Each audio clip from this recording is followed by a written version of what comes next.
Friends, welcome to Shannu's kitchen. ఈ వీడియోలో carrot హల్వాని ఎలా ఈజీగా చేసుకోవాలో చూద్దాం. క్యారెట్ ని నీట్గా కడుక్కొని పైన పొక్కును తీసేసి ఇలా తురుముకోవాలి. ప్యాన్ పెట్టుకొని 3 లేదా 4 స్పూన్లు నెయ్యిని యాడ్ చేసుకోవాలి.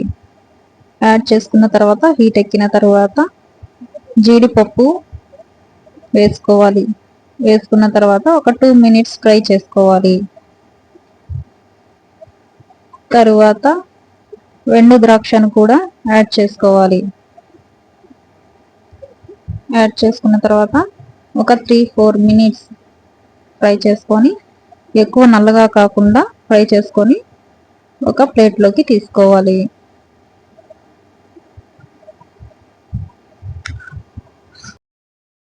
అదే ప్యాన్లో 1 కప్ క్యారెట్ తురుముని వేసుకున్నాను.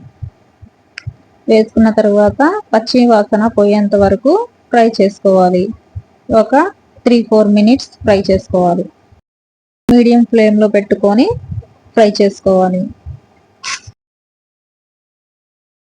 తర్వాత మనం ఏ కప్పుతో అయితే క్యారెట్ వేసుకున్నామో అదే కప్తో హాఫ్ కప్పుని వేడి చేసి చల్లార్చిన పాలని వేసుకోవాలి. వేసుకొని మొత్తం కలుపుకోవాలి. మొత్తం రెండు మిక్స్ చేసుకొని క్యారెట్ కొంచెం ఉడికి కొంచెం మెత్తగా గంటితో మనం నలిపితే కొంచెం మెత్తగా నలిగేటట్టు ఉండేలా చేసుకోవాలి.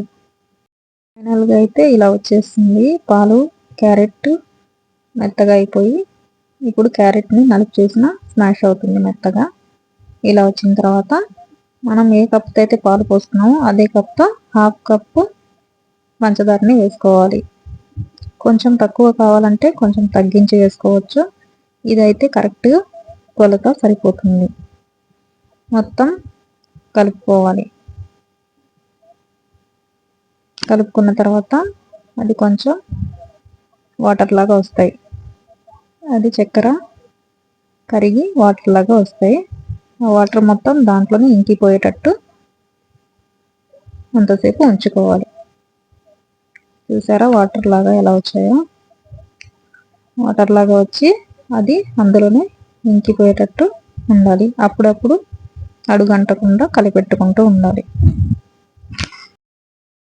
ఫైనల్గా అయితే ఇలా వచ్చిన తర్వాత 4-5 ఏలకలను తీసుకొని ఇలా లైట్గా దంచుకొని ఇలా వేసుకొని మిక్స్ చేసేసుకోవాలి. మొత్తం మిక్స్ అయిన తర్వాత ముందుగా ఫ్రై చేసి పెట్టుకున్న జీడిపప్పు ఎండు ద్రాక్షని వేసేసుకోవాలి. 2 మినిట్స్ తర్వాత ఆఫ్ చేసేసుకోవాలి. క్యారెట్ హల్వా అయితే రెడీ. ఒకసారి మీరు ట్రై చేసి ఎలా వచ్చిందో కామెంట్ చేసి చెప్పండి. లైక్ చేసి సబ్స్క్రైబ్ చేయడం మాత్రం మర్చిపోకండి. మరిన్ని మంచి వీడియోస్తో మళ్ళీ కలుద్దాం.